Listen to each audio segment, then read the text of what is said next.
But yeah, it comes down to it. He's right. We're to the point where this winter, they let their hands off the throat for a little bit. They take the boot off. They let you get a gasp of air through the summer. The weather's nice. People want to be outside. But come September, October, they're going to do the exact same thing they did again before the election. They're going to shut it down. They're going to blame variants, and they're going to send in the police to deal with any dissidents for it. And in places like Alberta, it may be easier because they have more resistance. But places here, places like BC, places like Portland, places like Vancouver, it's to the point where it's such a small minority at the moment. You need to go talk to people you know. And you need to go talk to everybody you know in your family, your friends, and you need to at least have a discussion with them. Because it comes to the point where, what are we going to do for our country? There's an old quote from, I believe, John F. Kennedy: ask not what your country can do for you, but what you can do for your country. What are we going to do for our country? What are we going to do for this country that was founded and established in 1867 as a dominion of the British Empire, that grew and expanded to the West Coast to become a nation that is a staple of freedom and security in a society? For over 150 years, our country was a star when it comes to free countries. I mean, when people think of a civilized, functioning society, we think of Canada, you think of America, you think of these countries that are founded on the values of freedom and democracy. But in the past 2 years, more and more, you've seen Commonwealth countries, you've seen Australia, New Zealand, Canada, England, and America fall out of the grace of freedom. And it comes down to the leaders, the World Economic Forum that owns our leaders and owns our country. And you see more and more every day, they chip away and they strip at the rights of parents in the country, and they chip away and they strip the rights of the children and the people. I mean, I saw something today from Chris Guy. Quebec has changed the law to remove parent primacy when it comes to the government, which means we have a thing around here in BC, everywhere else in the country, we have laws that say the parent takes responsibility and guardianship for their child over the state and over anyone else. Today, Quebec reversed that law. Bill 15, they took that away. In the province of Quebec, one of our largest provinces in this country, the state could use excuses, whether you're not getting jabbed, whether you're disobeying, whether you're protesting, as an excuse to take your child from you. And you can usually see on the East Coast when things like this happen. Like the East Coast, they were stricter. They had lockdowns first. The East Coast echoes months and years before what we do here on the West Coast. When is BC going to reverse that law? When is the entire country going to have the children dedicated to the state like it's Maoist China? The most important thing we have in our country are the children, the young children who live freely in this nation. And the state is chipping at it away. What is the state of our nation to where they can do this? And there's not a revolt, there's not riots over the fact that the province of Quebec is essentially saying that if we want, we can take your child and do what we want with them. Loyal to the state, not to any values, not to your faith, not to your culture, not to your nation. Loyal to Justin Trudeau. What is the state of our country? What has happened to our nation? When did this happen to us? It happened over 2 years, because slowly, over the years, freedom and the basic right to decide for yourself has been taking a step back. They have a policy, 2 steps forward, 1 step back. They take 2 steps forward, they shut down the country, they assert dominance. And then in the summer, okay, 2 steps forward, let's take a step back. And everyone acts like it's a minor victory, that we're removing the passes so you can go to a gym or movie theater. They still took 1 step forward. And the fact they're making any steps forward at all is a travesty that these war criminals are even allowed to do this in the first place. Woo! How do we let this happen to our country? What has happened to us? I mean, like I said, Quebec, the government in Quebec can take your children. I feel bad for anyone in Quebec.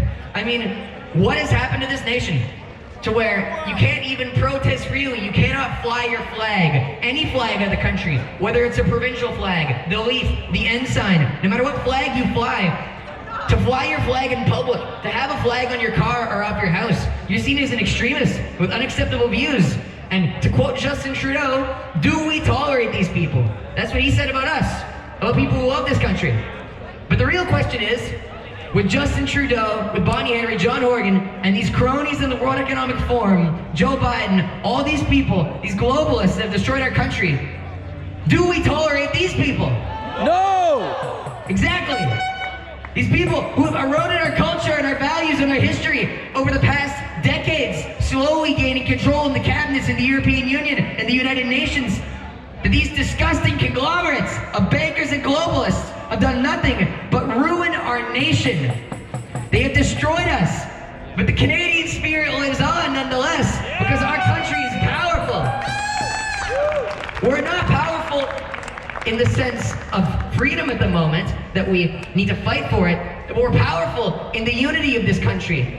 No matter where you're from. I mean, I see people with flags of the Philippines, people from all over the world, people from Europe, France, Africa, across the world, that all are under the banner of being Canadian. And we're Canadian. And these globalists want to destroy that. They want to take this beautiful nation from us, and they want to ruin it. They want to wreck it. They want to flood it. Justin Trudeau himself admitted that the housing crisis in places like Vancouver are caused by his immigration quotas. But he keeps it up. He keeps doing it to flood, swamp, and destroy our nation, to infect our country with values that are not compatible with our way of life. And then what are we gonna do? Are we gonna sit down when winter comes? We enjoyed the summer. Oh, they'll lock us down. We'll wait for next summer. The second they get the opportunity to, they're in a mad rush for 2025 to assert control and unrelenting dominance over our country. Are we gonna let them? Or are we gonna fight it back? Are we gonna send them back? Are we gonna defeat Justin Trudeau and these globalists? Are we not gonna work together? Back to Ottawa. And it comes down to a question of unity. You've got people from all over the political aisle. Libertarians, nationalists, people who love this country, people who believe in freedom. Tons of people. James, Marcella, myself, Chris Guy. People from all walks of life that have come here to fight for our country and the values that our country was founded upon over 150 years ago. That truly, you cannot defeat the Canadian spirit and identity, and that our nation will forever live in the echoes of history as a nation that for a long time, until the globalists got us off the gold standard and slowly asserted control over our country from the 70s to now, that was once a bastion of freedom, that in the past 2 years has taken a plunge to some of the deepest, darkest depths of authoritarianism in the world that you can even conceive. Are they going to remember our country for falling into dictatorship? Justin Trudeau, I don't think he's strong enough to cross the Rubicon. He's not smart enough. He's not calculated enough to do what Caesar did when he ended the Republic. Justin Trudeau is trying to cross the Rubicon and end the Republic. He's trying to end our democracy and dominion and replace it with his own tyrannical empire. Justin Trudeau sees himself as this high-up Julius Caesar figure that, he's gonna put a crown on his head and he's gonna be, oh yes, I run this country, I run this country. He doesn't run this country, he works for us. Ottawa works for us. They work for ours. They work for our people, they work for our nation. And they work for what we believe in. We put them in office, we have the right to put them in and out as we wish. And that these people who have destroyed our country, Chrystia Freeland, all these individuals who have wrecked Canada, they have names, addresses, they are individuals who are unacceptable in our society, who have done nothing for us, but simply taken and padded their own pockets. And what do they do for themselves? They buy themselves yachts, they quarantine and vacation in Tofino. They use the natural wonder and resources of this country to enrich themselves. And are we going to let them rob from us on our land in our nation and export it to their international conglomerates? Are we going to let them do that? No. Exactly. We're going to fight for it. And it comes down to it. Is this the hill you're willing to die on? Is this what we're going to do? Are we going to let them ruin our country and wreck our way of life and take our freedom from us? Or are they going to die trying? That they can't defeat us because the Liberal voter, Justin Trudeau, all these individuals, these globalists in Ottawa, they cannot fathom the mind of an individual who would rather die than capitulate to their ideas.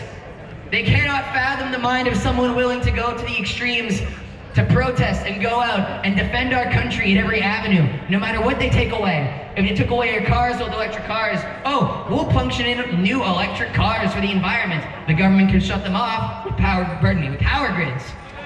And then they're gonna keep on stripping things from us. They took the gyms, they took the movie theaters, they've already taken your right to travel, and it's gonna keep on being circulating every time, each winter. We need to lock down for the winter to prevent the virus. they're gonna take bigger steps. They need to be not 2 steps forward and 1 step back, 3 steps forward, 4 steps forward, and eventually they're not taking any steps back at all. They're gonna go on a pleasant walk down the streets of Canada, the streets of this nation, west coast to east coast, knowing that they have tried their best to subjugate and destroy us economically, spiritually, culturally, physically.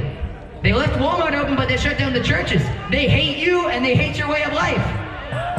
They despise it and they despise us for doing what we do best, fighting for freedom. They hate what we do and they hate how well we do it. And no matter what, they're gonna keep on trying to eradicate us. And they're gonna keep on trying to economically destroy us, to ruin our businesses, to destroy our nation, to take everything we hold dear from us. But are we gonna let them take it from us? No! And you know why we're not gonna let them take that from us? Because we put Canada first above these globalists. And before I finish up, those are my thoughts. Can you all join me in the chant I like to do at the end of my speech? Just say it with me. Canada first, Canada first, Canada first, Canada first, Canada first, Canada first. We put our country first and we hate these globalists. Fuck Trudeau. Fuck Trudeau! That's what I have to say. I'm here all week. Hey, Rox. How do you follow that up? My God, I'd hate to go after that guy.